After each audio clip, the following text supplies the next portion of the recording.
Hello, everyone, and welcome to episode 311 of the Canadian Football Countdown, a proud member of the Canadian Football Podcast Network and the Alternative Football Network. It's Ryan and Trey here with you this evening to preview the 2025 CFL Division Finals. Playoffs are underway. We're down to 4 teams left in the fight for the Grey Cup this year. We're going to talk about we won't talk too much about the last two or the games from this past week, and we're going to preview this weekend's game mostly. I'm sure we'll bring in, how the victors of last weekend's games, how they got here. But we're going to preview this weekend's 2 games. We're going to make some bets. We got some prop bets involved in there as well, just like we did last week. Had a lot of fun with those. And we've got some major CFL news to talk about off the top of the show as well. So look forward to a jam-packed show here tonight. Brought to you by our presenting sponsor, Game Time TV. You can learn more at GameTimeTV.ca or Facebook.com/GameTimeTVMB. Send us your comments and questions in the live chat throughout the evening. As always, we want to acknowledge as well that the Canadian Football Countdown is brought to you from Treaty 1 territory, traditional territory of the Anishinaabe, Cree, Ojibwe, Dakota, and Dene peoples, homeland of the Métis Nation, as well as Treaty 4 territory, traditional territory of the Cree, Saulteaux, Dakota, Lakota, Nakota, and Métis Nation. I'll finish getting the rest of the housekeeping notes quickly out of the way before we bring Trey in. Check out the Discord also. Link is in the episode description. Free to join us over there. Always good conversations going on in the CFC Discord community. And they've been going on all season. They're going to keep going on through the Grey Cup and into the off season, I'm sure. Lots of debate with some of the coaching news and stuff going around as well. So check out the Discord. Links in the episode description. Free to join us over there. And now it's time to bring in our the other half of the duo here tonight. Trey, how you doing? I'm doing all right, man. Been a weird week with Blue Jays. It's kind of weird. I can't believe I'm saying this. I'm missing baseball. Yeah. You got me hooked. Yeah. And in the baseball, the shortest off season, spring training starts in February. The World Classic is next spring, so like the World Cup of baseball. So they'll be here next thing we know it. And but yeah, I'm excited for another week of CFL football. Some interesting games. I think this will be some real good game potential on both sides. And I think any of the 4 potential Grey Cup matchups, I think we're set for a good one, regardless of who gets on each side. I don't think there'll be any duds. Yeah, we've got great. And it is kind of nice not having Winnipeg in it. I know we're 2 Winnipeg guys, but it is kind of a little bit like, when the same team's in it all the time. We see it in all the other sports. The Florida teams can stop winning the Stanley Cup. The Dodgers can get the heck out of the World Series. Kansas City doesn't need to be in the Super Bowl, and Philly doesn't need to be in the Super Bowl every year. Like, we're going to get some new blood in there, and I like it. I was feeling the exact same way, or kind of the opposite during that East semifinal. The Montreal-Winnipeg is like, Montreal jumps out to the huge lead. Okay, yeah, expected. And Winnipeg starts making the comeback, and it's like, is Winnipeg actually going to pull this off? If they pull this off, then they go and beat Hamilton and get back to the Grey Cup through the East crossover. Like, the other 8 fan bases are already sick of them. They're going to be even more sick of them if they somehow pull that off. But yeah, it's good to see parity in the league, and we see it a little more here and there, but having same team go back to back to back, I'm excited for new storylines in the Grey Cup that aren't just going to be repeated from the last couple of years. Is this the year they're going to get it done again, or are they going to choke again? So I think of the 4 teams left, I think all 4 of them have fun storylines going to the finals next week and into the division finals this week. So I'm excited to break it all down here with you tonight. But we've got 2 big football games coming up this weekend, and yet the biggest news around the entire CFL this week has been between 2 teams that weren't in the playoffs at all, the Toronto Argonauts and the Ottawa Redblacks, because seemingly out of nowhere yesterday, the Ottawa Redblacks have a new head coach and GM, and it's one Ryan Dinwiddie of the Toronto Argonauts, who did Dinwiddie get fired? Was he even let go officially? Like, I thought he was still under contract with the Argos, and now he's doing double duty out in Ottawa. Well, yeah, isn't it? They requested an audience or a permission from the Argos to interview him, and because it's a promotion, you're allowed to leave your contract to go seek a promotion, right? So, I think he was extended till at least next year under Toronto. And I think it came out today that he had a brief conversation about extensions, nothing crazy. So that's why he hopped on this opportunity. I mean, it makes sense. You get the GM position as well. There's a raise in that, I'm sure, full control.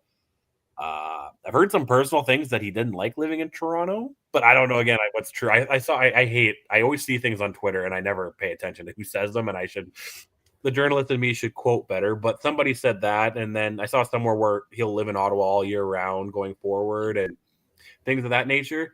And we could get into some particulars. I think MLSC has been brought up a fair bit of times on this show. And yes, it's owned by Rogers, which is weird to say when Rogers did a good job with the Blue Jays over the last month or two and all their promotion. But some of those Argos just seems to get a little bit lost in the mix. So I made a point to a buddy at work today, and I've seen it a couple times on Twitter too. Maybe Dinwiddie didn't want to play 3 extra road games. There could be a lot of different things. That maybe doesn't want to deal with Chad Kelly anymore. Maybe he doesn't want to deal with some of the issues in management with, how that situation was handled. Right. Other situations were handled. There's a lot of we go on and on and on and on about this list right now of maybe, because isn't it kind of a weird, I saw something too where who's the guy that was there that got promoted already in Ottawa to kind of open up that spot? Well, Sean Burke, I think, wasn't he already? Was he already like VP of football operations and GM, and he's just giving up part of it, or was it a promotion? That I'm not sure. But still, they opened up that GM spot, which almost makes me feel like this is Dinwiddie's way out. He probably would have taken just the head coaching job maybe if he was allowed to, but you needed that promotion to kind of get out of the loophole there. So maybe that's one of those things. So I saw something too where these two guys, Burke and Dinwiddie, are still going to kind of be the two-headed monster when it comes to a lot of personnel and stuff. So, it seems like it was just Dinwiddie wanted to get out more than anything. I love this move for Ottawa. I think Dinwiddie is one of the top coaches in the CFL, and he's one of my favorite coaches. Like, people are, I feel like people don't like him. He rubs people the wrong way, like his antics after that walk-off win against the Elks where he's hopping on the sideline, like rubbing it in their face, and all of his post-game press conferences where he was, very vocal this season. Like, he's the type of coach that rubs the people the wrong way, but he's actually a very good coach, a very good offensive coach, and that's something Ottawa needs because granted, free agency, lots of pieces can move different ways, but like talent-wise on offense, they've got one of the most talented offensive crews in the CFL if they can use it effectively. So I'm excited to see what spin Ryan Dinwiddie can put with that offense. I know Tommy Condell is probably back, sadly, in there. It remains to be seen, I guess, what Dinwiddie wants to do with his coaching staff. But I'm excited for this move for Ottawa. I think it's a good fit for them. For Toronto, this is a huge loss, obviously, for them to now have to fill that head coaching role. But, there's another coach out there with ties to the city of Toronto that conveniently has his contract ending this year, which is Mike O'Shea of the Winnipeg Blue Bombers. I don't know. We were debating this a little bit yesterday, you and I. Can you see O'Shea going home to Toronto? I would, up until, do you think O'Shea, like, let's say all this crap about MLSC and mismanagement and this and that, does that sound like an O'Shea place to you? Like, you know what I mean? Like, he's built a culture here in Winnipeg and stuff, and does he really want to deal with Chad Kelly? And maybe that'll be the first person he cuts or gets rid of, kind of thing. Like, whatever. Maybe he will roll with Arbuckle or something. I don't know. Hell, he could take Collaros to Toronto for all I care. At this point. But, I have a tough time believing it because it doesn't seem like an O'Shea thing to do. But it also didn't seem like a Dinwiddie thing to do because he seemed pretty like Toronto first, all this. But, I don't know. Do you think O'Shea, do you think O'Shea, because I've heard a couple times, like, people, like, on the bus ride home after a game or something, I've heard some people question O'Shea.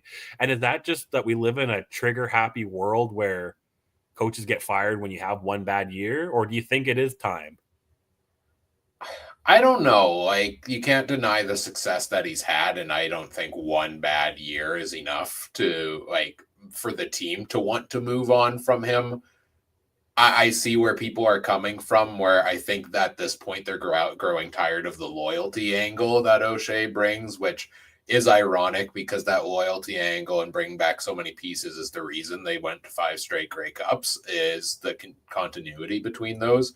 But now they're looking at like, oh, there's no succession plan at QB because we're bringing Collaros back and Strevler back again. And I wouldn't be surprised if Strevler can play, that if those two are the 2 quarterbacks next year once again for the Bombers, because those are his guys and stuff like that. And the aging core that they seem to want to continue to hold on to. So I can see how people might be growing tired of that. I think this Toronto angle makes it very interesting for the contract negotiations for O'Shea, because I think Toronto's got to do everything they can to try to bring him in. Like we talk about, you lost Dinwiddie, down season for the team. There were clearly frustrations in the locker room amongst members of the team. Now you have that whole basically playing the first half of the season on the road next year. I could see it being tough for Toronto to attract free agents this year and retaining guys also. So then I wonder if a player coach kind of guy like O'Shea is exactly what you need in Toronto to go and get people who just like him to come over and play there. So I think Toronto's got to make a big push for it. I think Winnipeg, if they want to, and they seem to try to talk about, continuing that they still aren't ready to rebuild yet, then they'll probably try to bring O'Shea back. So it could get into a little bit of a bidding war between the two. Yeah, and I mean, like, who does Winnipeg go get? So they like at that point, are they going to promote the wonderful OC they have? Like, I don't know. Like, maybe Hal do it so he doesn't call offensive plays anymore. I don't know, but like, I don't know. Like, so if I'm Winnipeg too, I'm opening up the purse strings too, or as much as you can under the salary cap or a coach's cap, because who are you going to get? Kind of thing. You're going to go get whoever Ottawa just fired, Dice. Is that it? Right. Yeah, you're gonna get. I would promote Jarius Jackson personally, fair. but fair, yeah, fair. But outside of that, like again, I don't know what you do, but it's always a carousel. Like I think the whole league, like again, look at Dinwiddie. He's a kind of a newer coach in the league, right? He played one game in this. I was talking about he only played the one, didn't he, or did he play more? I think he played a couple, but that's the one everybody remembers. Yeah, but I mean, it's crazy. A guy who played it's really one significant game in his career in the CFL, and now he's getting fought over as coach GM. Kind of crazy, but yeah, I don't know. It's pretty interesting. Yeah, if you had told me back in 2007 that one day Dinwiddie would be a head coach and GM in the CFL, I'm not sure if I would have believed you when you were saying that, but interesting to see how that develops throughout the offseason for all of these teams that are no longer in the playoffs. So we'll talk about the more season wrap-up shows throughout the offseason. But let's dive into the division final previews here. We'll talk a bit about each of the teams, and we'll get into our betting picks. You want to start with the East or the West? You know what? On my timestamps, I have the West first already set up here. So let's just do that. So maybe I'll have to reorganize. Sounds good. All right, cool. Good to know also that you're taking timestamps. Great, thanks. Yeah. All right, West final preview. The BC Lions and the Saskatchewan Roughriders going head to head. Should be a good game here. What was the record on the season? Do we have any records on the season here? That's the one thing I didn't put on my fancy spreadsheet. I have everything else. Let me look it up. 12-6 for Saskatchewan, 11-7 for BC. Let's talk on the Lions side first, because we just saw them most recently this past week against Calgary in the West semifinal. Boy, I thought BC was probably going to walk all over Calgary, and that came down to literally the last seconds. I think they traded field goals back and forth like 3 or 4 times in the final 2 minutes of the game. Wild finish between those teams, but BC sneaks by. What did you think of BC in that matchup, and then coming into this game against Saskatchewan? I was actually kind of crazy. I wasn't too dialed into that game. I'll be honest. It was a busy Saturday, Game 7 at night. Watched the Bombers. We'll talk a little bit of the East, I guess, with Montreal, and I was a little emotionally upset, so I turned to UFC a little bit and kind of had an eye on this game. I was surprised. Again, going through the stats of this one, Rourke didn't have an exceptionally good game. Like, he only 223 yards, no touchdowns, no interceptions. He got 73 roughly % completion rate, but he didn't this MOP Captain Canada kind of guy we've a lot of people have crowned him to be, but he did enough just to win, and it was a fun game. But again, it was one of those games where like either team could have won and you really couldn't have been too upset, right, when it comes to a walk-off field goal. But yeah, like I just thought I kind of expected more from BC, because even looking at the rushing yards here, was Butler didn't do a heck of a lot. Did Horvat play? He did. He had a couple of carries. Okay. I wonder, because Butler was a game time decision, so I wonder if like that played into it. 7 carries only for 25 yards. Like that's not James Butler numbers at all. And Horvath too, especially like last time these two teams played each other. I think the last 2 times they played each other, BC and Calgary, the Lions ran for like 150 plus yards against them. So that was definitely a shock. The whole offense being shut down was a shock. Rourke didn't do a ton through the air, but again, the same thing we've seen time and time again this year. It's the QB that can pull off the massive runs that turn the tide of the game as well. Like 68 yards rushing, he had a 44-yard run that I think went for a touchdown in this game, which was kind of the defining Rourke moment of the game, and then led the late drive with just a few seconds left on the clock to get them in field goal range. So yeah, did enough to get it done. It's not the 350 yards passing and 4 touchdowns that we're used to seeing from him, but good to see him pull it out in the playoff games, because this was the first time really in his career that he has done that in the playoffs, right? Like we've seen, I think, 2 years of Rourke playing in the playoffs, and he struggled in both of those games pretty well. So I don't know if it's just the difference, the pressure of the playoff games, that teams seem to be locking in on him a little bit more. I'm very intrigued to see how he performs this week against the Riders, and if he can get back to his elite level that he's been at all season in the regular season, because it's going to be tough to go into Riderville in November.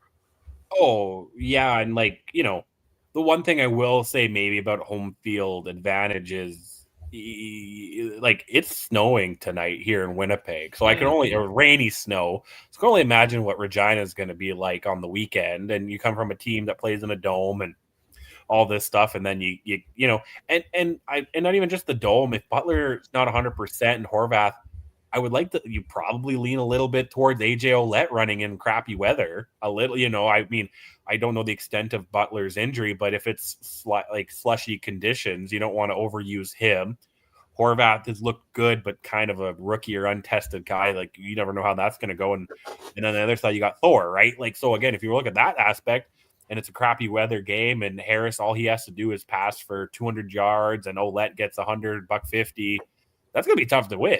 Again, right. You know what I mean? And it might only be a 2017 game kind of thing, and that's going to be real tough for BC to win if Butler's not quite available and Rourke's forced to throw it to these all-star guys. But again, it's hard to throw in certain weather this time of year. So I don't know. I went back and forth. I know on my predictions I had Saskatchewan winning this one, and I definitely went back and forth a lot today in my head where I'm going to go with this one. And man, it might just kind of it might honestly come down to weather. If it's perfect, plus 10, beautiful day, and it turns into a shootout, well, I think you got to go with Rourke, right? But and this receiving core, I mean, Saskatchewan's receiving core is pretty good too if they're healthy, but BC's is definitely top notch. But if it turns into like a run battle, I think you got to go with Ouellette if Butler's not healthy, right?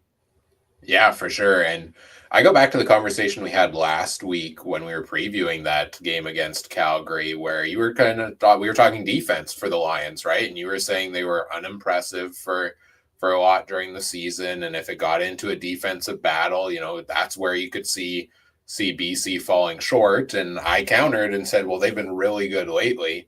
I don't know where the really good went, because they were a huge letdown in this West semifinal for the most part. Like VA had 334 yards and 2 touchdowns. I think it was one of VA's best games of the season. Mills ran for over 100, but that's kind of what Mills does against them. And the defense just couldn't seem to get the pressure and lock it in for most of the night. And, I kind of figured if it was going to get into a shootout, like that Calgary wouldn't be able to fully keep pace, and they fell just short. And BC put up over 30 points, as BC typically does. So that's going to be the interesting part of this matchup with Saskatchewan, is the Riders have a very good defense as well. Can they shut it down? And like you said, is this going to be a defensive showdown? Is it going to be an offensive showdown? I have a hard time picking against BC if they're scoring 30-plus points a game because they find a way to do so. But the defense definitely has to do its part as well. Let's talk about Saskatchewan. We haven't talked about them in a while because they were on a bye last week. This is a team that has kind of been the force to be reckoned with, top-tier team in the CFL all season long. They finished with the best record in the league. I guess for a couple of weeks, they started to fall off and make it a little bit interesting there. But what are you thinking about the Riders coming into the playoffs? Oh, you know what? I'm actually more optimistic than I'm not a big Trevor Harris guy, but I was going through stats today. And, he doesn't have the same yardage and touchdowns as Nathan O'Rourke, but he does have a better completion rate, almost 3% better, and less interceptions, and, and less per average per game, because I think Harris played a couple less games than O'Rourke. So, I mean, he protects the ball a lot better than Rourke does, and I think that could be one thing too. Again, if you're not going to be throwing 70 or 60-yard passes, and you're doing the 2 or 3 nickel and dime. Again, maybe I lean more towards Harris a little bit. AJ Ouellette coming into this one averages about 71 yards a game. Butler, when he's healthy, averages about that too. So again, I think it's going to come down to health there. And it's interesting. This receiving core is interesting again because I was going through their guys. Their third top receiver in passing yards is Samuel Ellis, who only has 588, right? So they've had a lot of injuries that they've had to deal with. And you know what? That at first it's kind of like maybe a little concerning.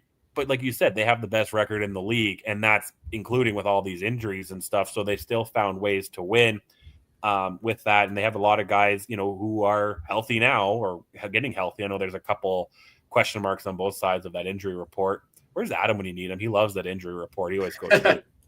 And then on the defensive side of the ball, I don't remember the exact number, but I believe Saskatchewan has the best run defense in the league, if not one of the best run defense in the league.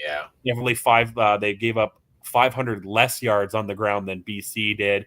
However, though, they've also allowed about 300 more yards in the air than BC's defense did. So again, kind of back to where we said, if it's a passing game, that's where I lean towards BC because Saskatchewan's defense, that's the weak spot, is their secondary and their pass defense.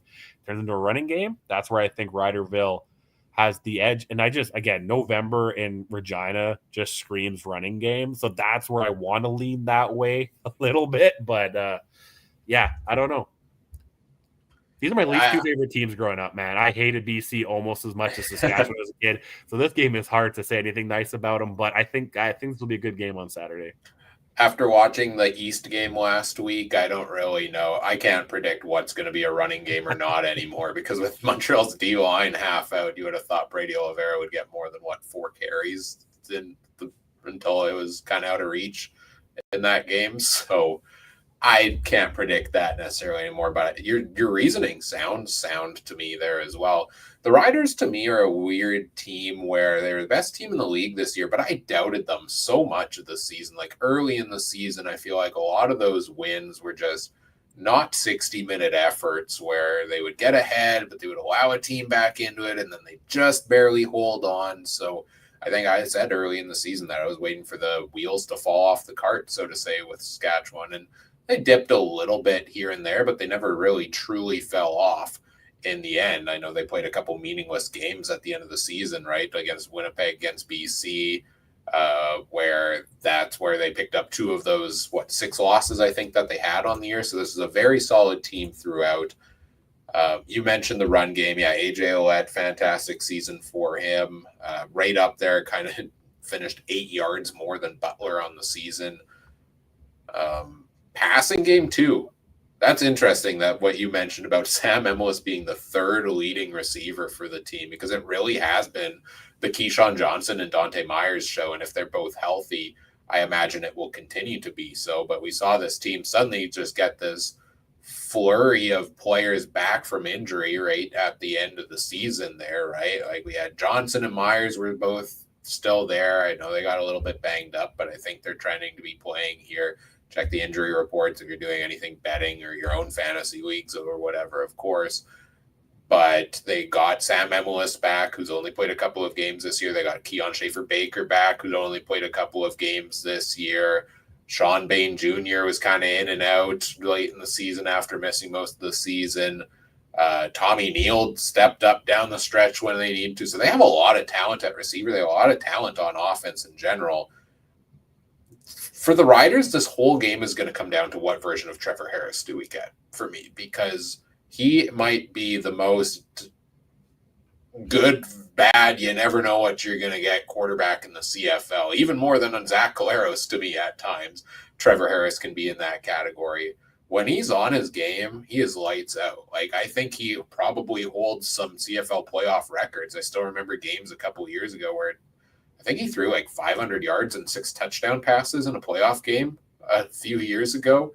So he has the ability to deliver those games. When he's off his game, he doesn't turn over the ball necessarily a ton. He's just not productive with the offense. So it's going to come down to that for me. I think he trended to that not very productive state the whole second half of the season. I've been saying it, I feel like, every week on this show that, Harris is getting a little tired after Labor Day at his current age and in the back on the back nine of his playing career. But he's a professional football player. He can rise to the occasion when he needs to, and I'm sure he has the opportunity. He's going to have the opportunity to do so here.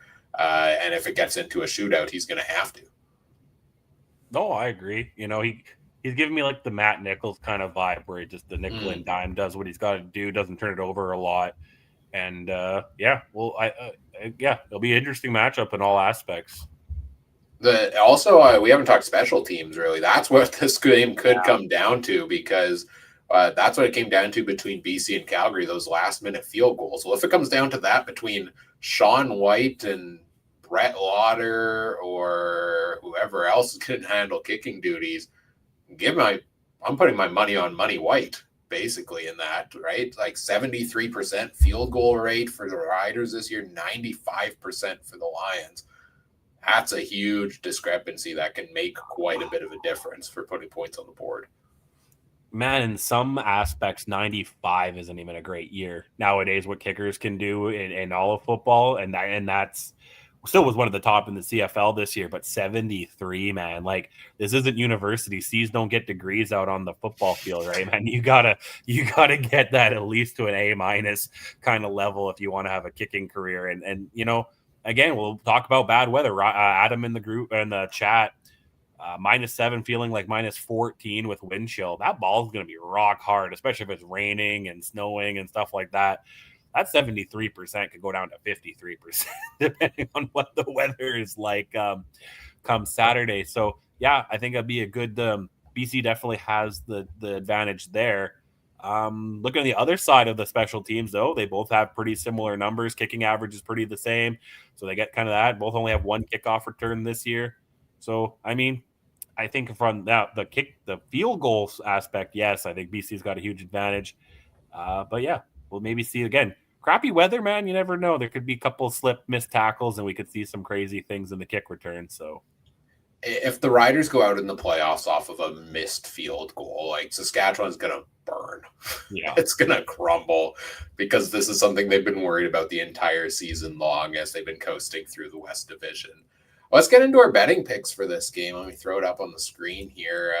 The Riders are 3.5-point favorites at home. Over under is 53.5. You want to do a quick recap first, though, of our records from last week? Oh yeah, we so against the spread, you and Adam both went 1-1 because you both had the Montreal game correct over Winnipeg, but you didn't. But the game Calgary BC game was a little bit closer. I went 0-2 because I was stupid and took the Bombers. Over under, we were all 1-1. So for against the spread, I'm still 48-35. Adam's 46-34.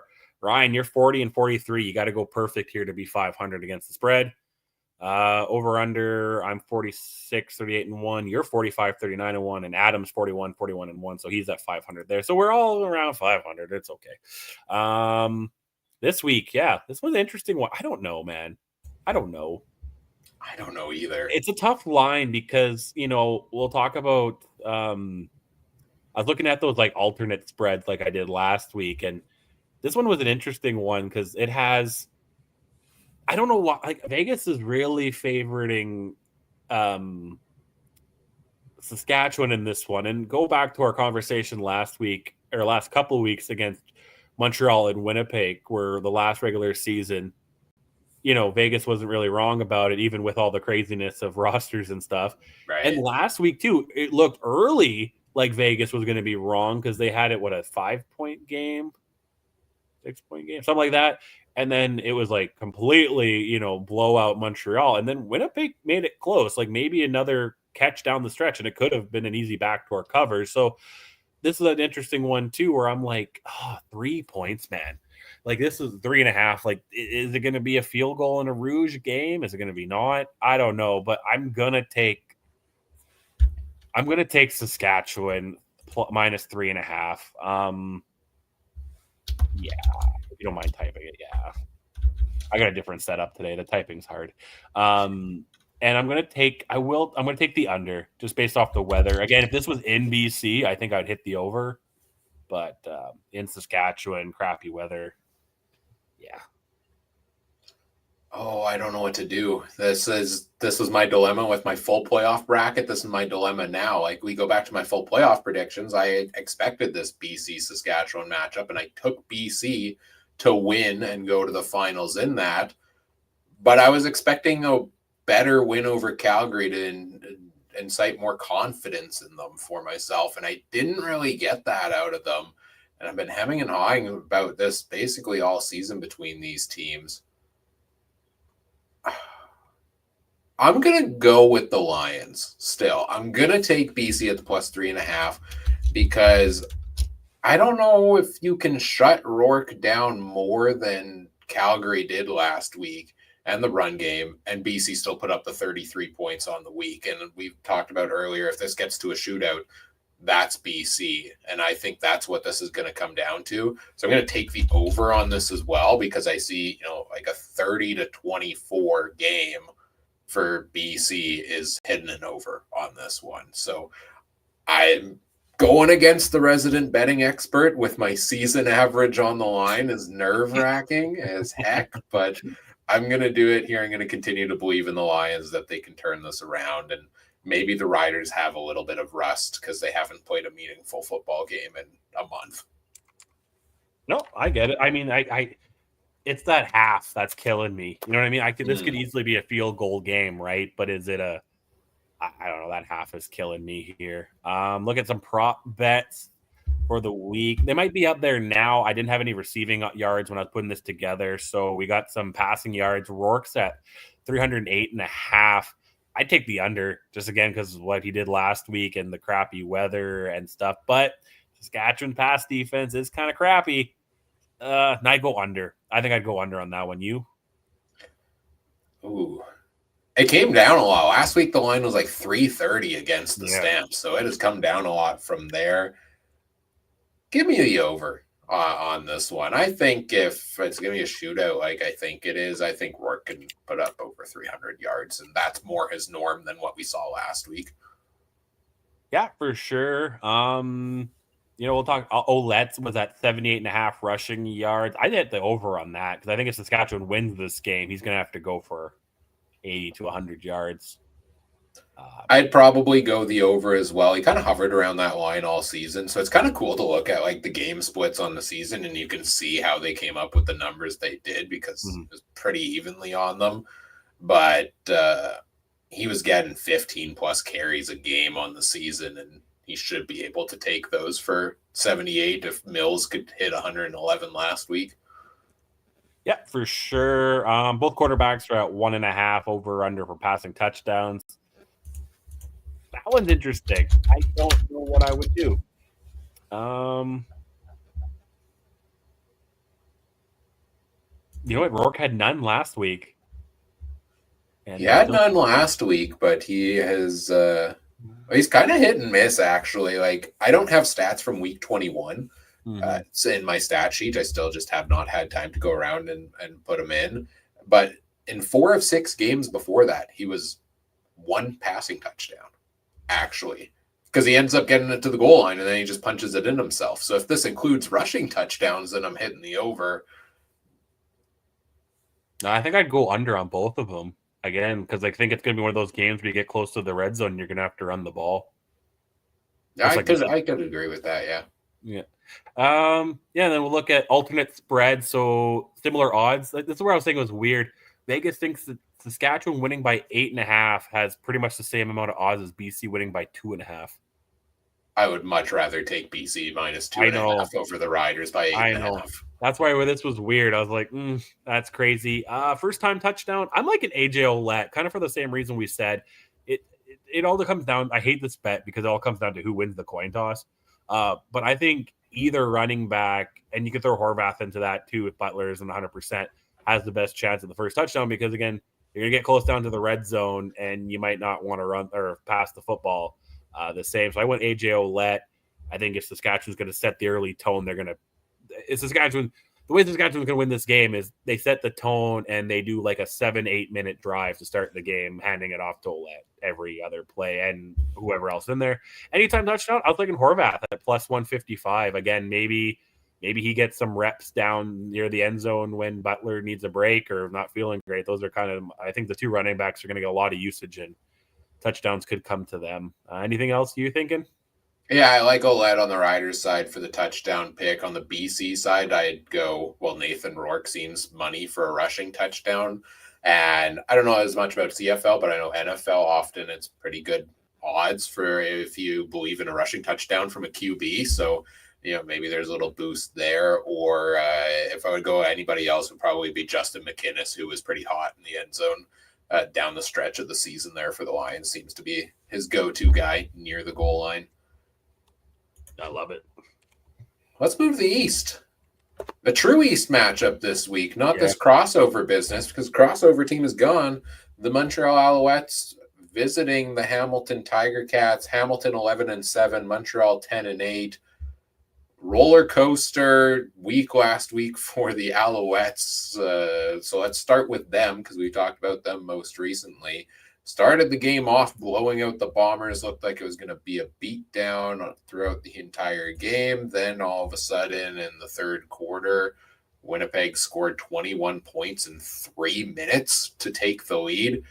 But Montreal forced a bunch of turnovers. They capitalized on key mistakes, and they just offensively beat down a Bombers defense that had been really good all season long. So definitely didn't see that coming. How are you feeling about Montreal coming out of that game? You know what? Outside of that first quarter, I was kind of not impressed with them because, again, I think it was just some sloppy plays by the Bombers that let Montreal win that. Like if Oliver didn't fumble it and a couple of those fumbles, a couple of those picks, which I think, again, it's Caleros making a bad throw or not a good handle of the ball more than Montreal making a stellar play. It could be Winnipeg in this game, honestly, how they came back and that. Like you said, that big comeback kind of made me a little bit worried about this Montreal defense and to some degree, because I think Hamilton's offense is way more put together than Winnipeg's is. So I'm very interested in this one. And some things I look at, especially when it comes to betting. I know Montreal's had some injuries and they're getting better now. Hamilton is 2-0 against them this year. That's one big one. Hamilton is 7-1 against the East Division, while Montreal is 6-2. Quite, pretty close, but whatever.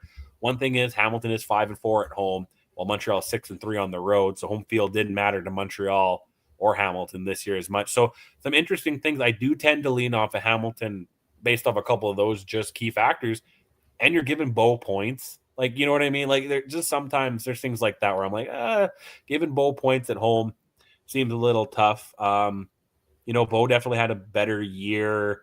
Some aspects of Alexander didn't play a lot, but a lot of averages. Bo put up over 5,000 passing yards, 294 average, 34 touchdowns, averaged 2 touchdowns a game. So we're going to talk about a bet later. Maybe hit that over 1.5 for Bo on that one.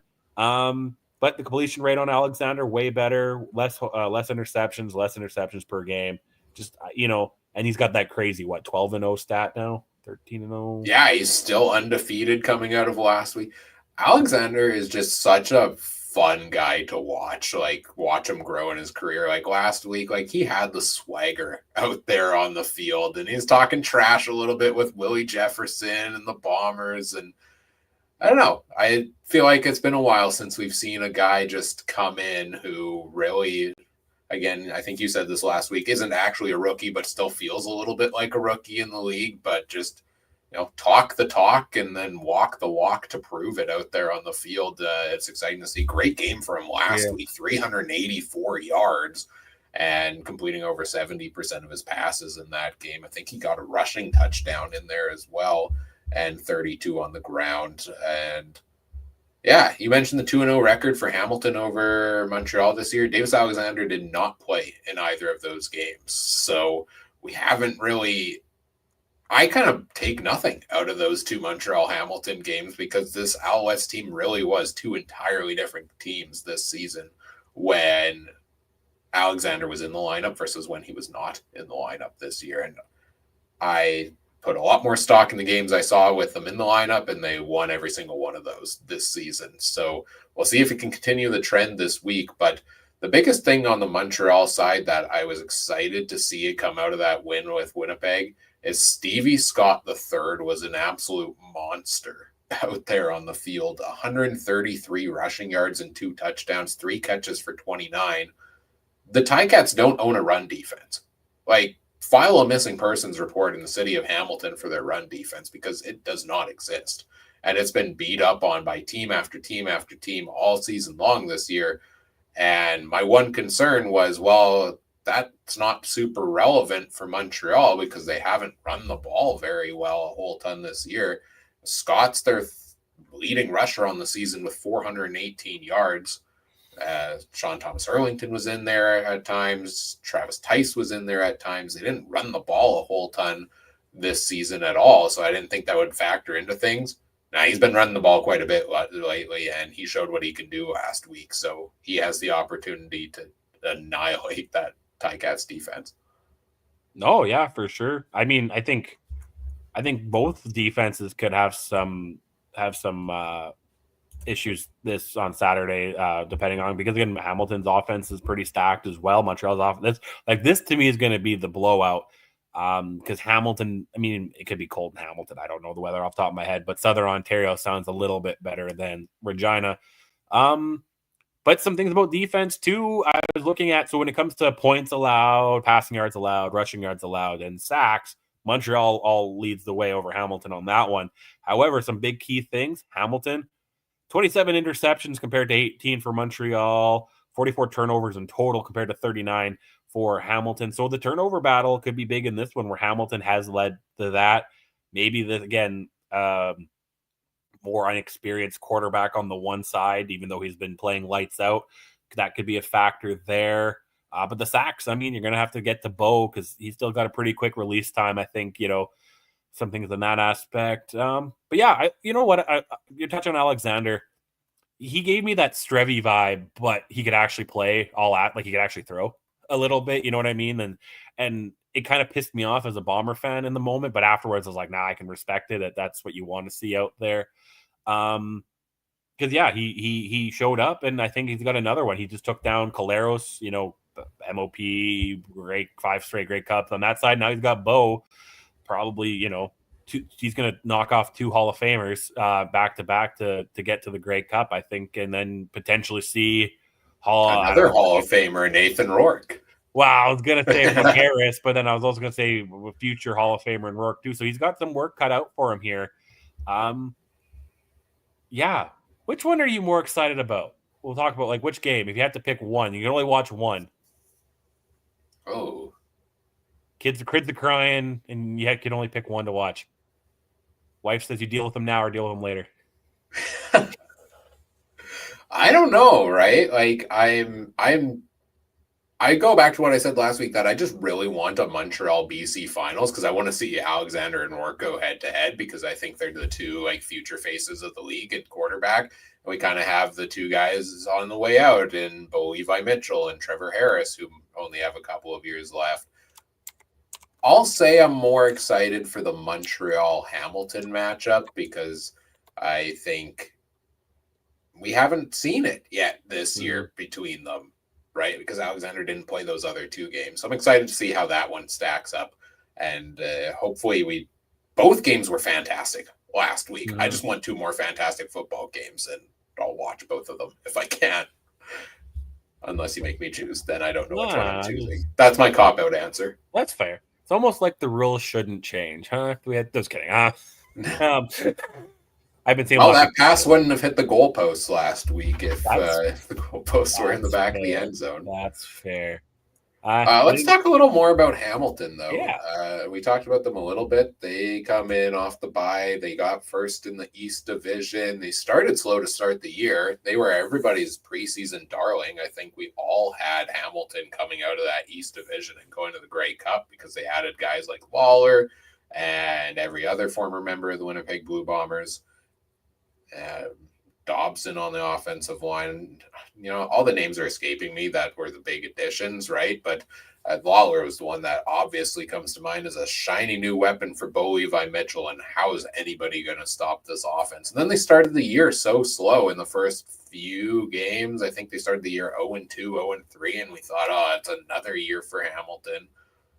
But it was always kind of in the back of everybody's mind that this team is going to gel eventually and it's going to take the league by storm. And that's what they did for a lot of weeks in a row. Then they kind of trailed off late in the season. So I don't know how I feel about Hamilton coming into this game. I'm kind of iffy on them. Like, they didn't scare me a whole lot down the stretch of the season. Like, coming into Winnipeg, that 40-3 loss there. I feel like they stumbled against Calgary. They got beat up hard by Saskatchewan late in the season as well. So they're not close game against Edmonton. Like, they're not a feel-good team right now coming into the playoffs, I feel like.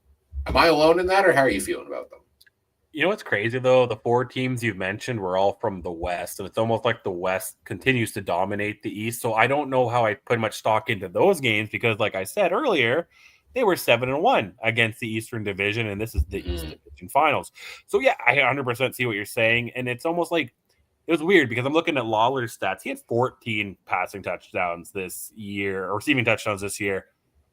Like, it seems like when they had a good game, they blew up, right? They had a great game, and then you're right. Then they throw a dud against a Western team. So, and against the 2 times against Montreal, sure, Alexander wasn't there, but he wasn't playing defense anyway. They put up 35 against Montreal the first time and 26 against them the second time. Like, they did put up some solid points against this Montreal defense.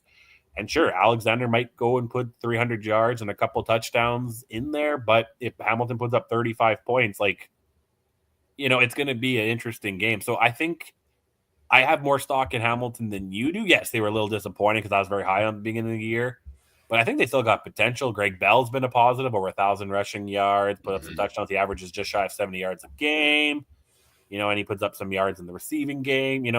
Yes, Stevie Scott had that great game last week, but he's still kind of newer name in this. I guess Greg Bell is kind of too. But, I think there's I think it's going to come down to every position.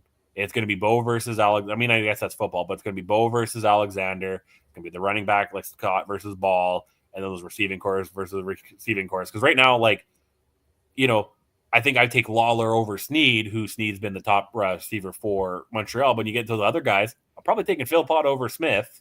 And, and then Austin Mack and Tim White, like, who do you take there? And, there's a couple of Speaker and Bridges. I'd probably take Speaker. So, again, you can kind of go back and forth in the receiving core. Defense, like we said earlier, less yards, Montreal, but Hamilton gets more turnovers. I mean, I think this could be as close of a game. I think it's a close game. Like, I think you might actually need Adam's coin for this one because I could see either side. I'm actually kind of surprised Montreal is favored. I probably would have just flipped the line. Like, I wouldn't go too crazy, but man, this one, that 2.5 is even scarier than 3.5. And I maybe, thinking about it, maybe I was giving them a hard time down the stretch because I look at things with such a fantasy football lens. Like, I'm crunching the stats for fantasy all the time, right? And Hamilton's this team that everybody wants to buy in on. Kenny Lawler every single week if you can afford him in fantasy. Keandre Smith is that mysterious value play whose price never makes sense. And then we watched a number of games down the stretch where Bo Levi Mitchell's numbers were decreasing, and so the receivers' numbers were decreasing. But it's not because the offense was playing bad overall. It's that they shifted to a more of a run focus, and Greg Bell took off down the stretch. So they are still a very good offensive team.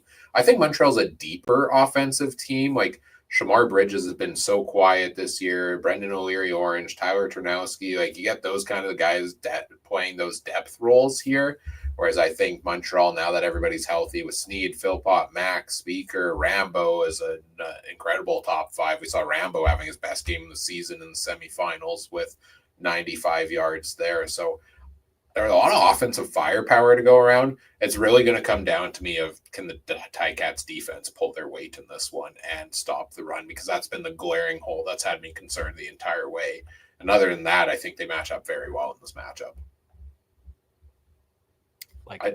I just hope it's a better game than the East playoff matchup between them last year, where didn't Bo Levi Mitchell get pulled with like 8 minutes left in the game because the offense couldn't do anything? It was a really low-scoring game, I feel like, between these teams when we thought there might be a lot of firepower to go around. And I want to say he got pulled and Matt Schultz came in. And crazy that here's where we're at now, because that was the storyline. Or was that 2 years ago? Because Bo was MOP nominee last year. Well, it would have Montreal won last year, right? So it wouldn't have been 2 years ago because that was when Toronto won. Or no, Toronto won last year. Yes. Yeah, it would have been 2 years ago when Montreal won. Yeah, but this would have been the East semifinal last year. Hang on, I'm looking it up. East semifinal. The Ticats didn't even make the playoffs last year, so this was 2 years ago. That makes sense. Where it was 2 years ago, Bo didn't play great. He got pulled. We thought his time in Hamilton was done. They restructured his contract. He came back to the MOP quality season, and then followed up with arguably another one this year, and he is going to be a finalist for it. So excited for this matchup between these two teams. Let's get into our betting picks for this one.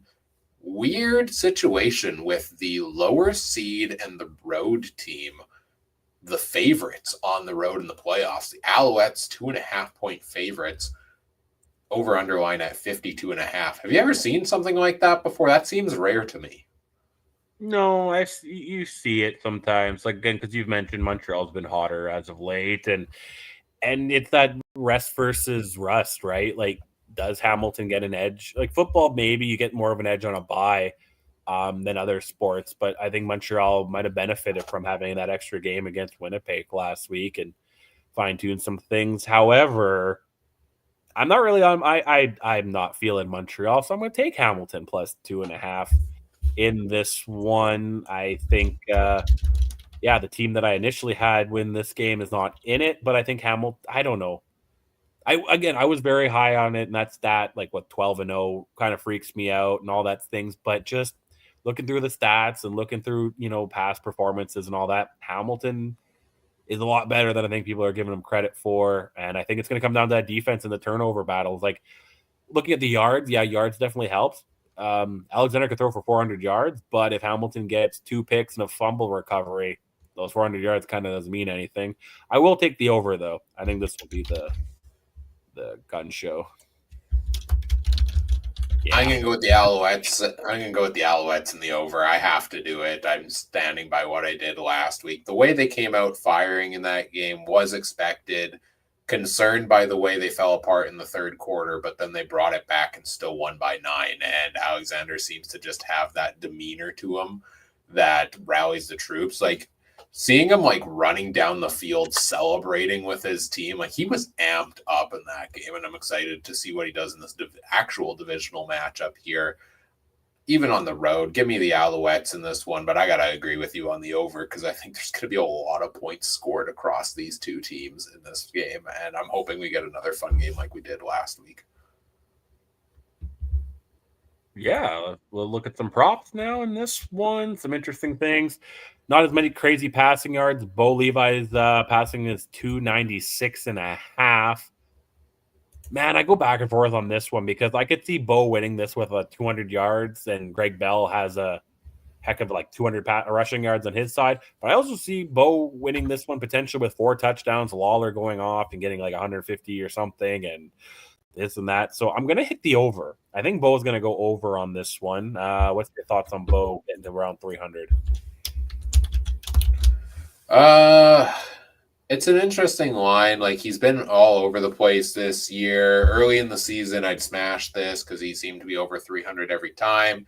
Then they started committing to the run game with Greg Bell a little bit more down the stretch, so it's evened out a little bit. So I think I'm going to go under. I could see like a 270 type game, couple touchdown passes, spoiler alert, for what's coming next for Bo Levi Mitchell and getting the win here. So I'll play the under on the 296. But well, let's just dive into the passing touchdowns. You kind of mentioned it before, 1.5 line for Bo Levi Mitchell. I would take the over on that for 2 passing touchdowns. Oh, yeah, for sure, because he's averaging that this year. I'd hit the over as well. Because I could also see, again, like you run like crazy with Greg Bell, and then you get down to their end zone and you do some crazy things. Alexander, 284.5. I'd hit the over on that as well. Didn't you get three something last week? Bunch of Hamilton's defense isn't the greatest.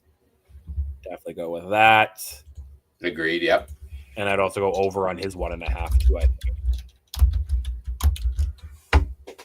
I think I would too. He really hasn't thrown that many touchdown passes on the year, though. Like, he's only got 2 games on the season with more than 1 touchdown pass. So I'm going to, because I think this game's going to be a high scoring game. So I would be more inclined to take the over, because then it's not easier to get it. It just feels easier, right? I don't want to watch this game and say, oh, there's one. Oh, great. Now I got to wait 3 more quarters and hope he doesn't throw a touchdown pass. And that's not sound betting advice, so please don't bet the farm on that. It's more of like if I'm going to put in a low bet total for fun for this game, I want to take the over on something like that and not be disappointed 2 minutes in. No, exactly. It's the worst betting for them to not do something, or cheering for the team to not score and not do that. The rushing yards is interesting. Vegas doesn't have super high rushing totals for either of them. Bell, 66.5, and Scott with 54.5. I'm inclined. I just took the over on both passing, which would tend to mean there's less rushing. I also want to take both overs. Me too. Yeah, okay. Which is kind of crazy because we're thinking each quarterback's putting up almost 300 passing yards, and then each running back's going to be high 60s, 70s rushing. That sounds like a real crazy day and no defense. But, like, these lines are just so low on rushing yards. And, again, that Ticats run defense. Like, if Scott's running 18 times a game, then, like, a 3-yard average. Oh, why did I pick the number 18 to do quick multiplication? 20 times a game, 3-yard average gets you 60 yards. That's over, So 18 carries, I guess 54 yards, which is right underneath that. And he can definitely get more than 3 yards a carry. So I think that one's easy to hit. Bell has been hit and miss on that this year, but again, they've started committing more to him in the run game, and I think they still do that here as well. So overs all around. Awesome. And their alternative spreads, Vegas has Montreal winning by 7.5, very similar odds to Hamilton winning by 4.5. Yeah. So I'm assuming you're looking at Montreal winning by 8 or 7 in a Rouge because you like Montreal better? I probably still would, because they've won the majority of Alexander's games by 10 points or more. Sure. You know what? I will take Hamilton minus 4.5 just because I have them squeaking this one out, and it could be one of those like touchdown games on their end as well. First touchdown, I have potentially Shea Patterson at plus 1,100. Getting a quarterback sneak there, and anytime touchdown, Greg Bell. I like, or either running back, to be honest there. Anything you like? Yeah, I like those. I like the backup quarterback play because Shea Patterson should be good for a touchdown in there. As if they get to the goal line, that's pretty easy money. Is it going to be the first touchdown of the game? That I don't know. One I'd probably play is, I feel like Tyson Philpott stepped up big time in the playoffs, right? And it's harder to do that, to say he steps up big time when he's been elite all season long, but he seems to find another level in the playoffs. So if we think these receivers are going to, or these guys are all going to pass for multiple touchdowns on the day. Well, they got to go somewhere. So I'd have money on one of them from Alexander going to Tyson Philpott. Yep. But like it. there's a lot of receivers to feed. So it's tough, but I like it. All right, those are our matchups for this week's games. I think that's it. Anything else before we get into our closing thoughts you want to talk about? Bro, we're at the hour mark. We're good. That's what I'm thinking as well. Let's get into wrapping it up here. We'll be back next week with our Grey Cup preview show. Can you believe it? We're already at the Grey Cup next week.